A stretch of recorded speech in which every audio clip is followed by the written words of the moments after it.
দুধ ঘুরার দিন আর ভালো লাগে না এইসব জ্বালা যন্ত্রণা।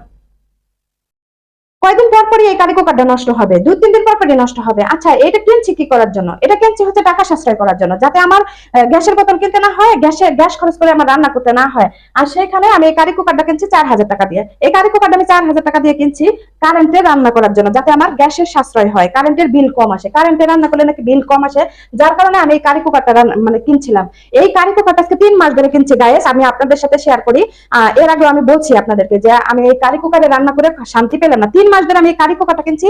3 মাসে এর আগে 3 বার নষ্ট হয়েছে, আর 3 বার আমি এই কারি কুকারটা সাইডে নিয়েছি। 500 টাকা, 700 টাকা, 800 টাকা দিয়ে আমি এই কারি কুকারটা সাইডে নিয়েছি। তাহলে 3 মাসে 3 বার যদি এত টাকা খরচ করে আমি এই কারি কুকারটা সাইডে নিয়ে আসি, তাহলে পরে কারি কুকারটা কিনে আমার লাভ হলো কি আপনারা বলেন? তাহলে আর 1 সপ্তাহ আগে হচ্ছে কারি কুকারটা আবার আমার হাজবেন্ড সাইডে এনে দিছে, আমি রান্না করতেছি 1 সপ্তাহ ধরে। তাহলে আজকে এই মাত্র আমি এখন আবার চুলায় লাইন দিছি, চুলার নিচে আগুন ধরে গেছে। সোজা কথা, চুলার নিচে আগুন ধরে একবারে ইয়া হয়ে গেল, মানে কি হয়েছে ভিতরে আমি জানি না, তবে আগুন ধরে চুলা বন্ধ হয়ে গেল। আমি তাড়াতাড়ি এসে আপনাদের যে এইটা খুলে দিছি। এখন আপনাদের কাছে আমার প্রশ্ন, আমি এইটাই রান্না করি, আমি আপনাদের একটু দেখাই। এই হচ্ছে হচ্ছে আমার এই ইয়ার লাইনটা, চুলার লাইনটা এখান থেকে নেওয়া হয়েছে। এই যে লাইনটা নিয়ে এইখানে লাইনটা করে দেওয়া হয়েছে, এই যে এই সকেটে, ঠিক আছে, এই সকেটে করে দেওয়া হয়েছে।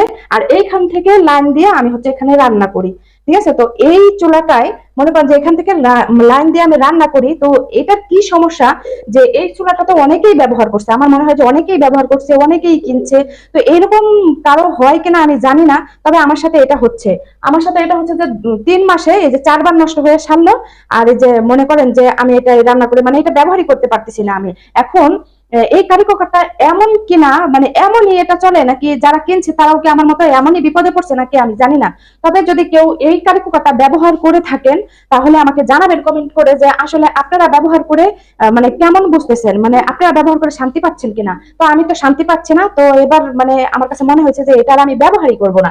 আর এখান থেকে লাইন দিয়ে যে আমি রান্না করি, তো কেউ আমাকে জানাবেন যে আসলে এটা কিভাবে লাইন দিয়ে রান্না করে। আমি এখন বুঝতে পারতেছি না যে আমার লাইনের কোনো সমস্যা নাকি আমার এই কারি কুকারের সমস্যা। তো যারা সঠিক ব্যবহারটা জানেন বা সঠিক তথ্যটা জানেন, অবশ্যই আমাকে কমেন্ট করে জানাবেন যে আসলে কি সমস্যা হচ্ছে আমার এই কারি কুকারের। তো আমি কারি কুকারটা কিনছিলাম অনেক শখ করে, যে যাতে আমার গ্যাস, শখ বলতে কি যে আমরা তো গরিব মানুষ, গ্যাসে রান্না করি, তো যাতে গ্যাসটা একটু কম লাগে, গ্যাসটা একটু কম ফুরায়, সেজন্য আর কারি কুকারটা কেনা হয়েছিল, যাতে কারেন্টের বিল একটু কম আসে, আমাদের একটু সাশ্রয় হয়। কিন্তু সাশ্রয় তো দূরের কথা, মানে আমি এটা ব্যবহার করে মানে শান্তিই পাচ্ছি না, আর অপচয় হচ্ছে আমার বেশি টাকা। মানে আমি যেই টাকাতে গ্যাস কিনতাম তার থেকে অনেক বেশি টাকা আমার এই কারি কুকারে চলে গেছে।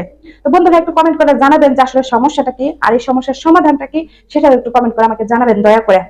উফ।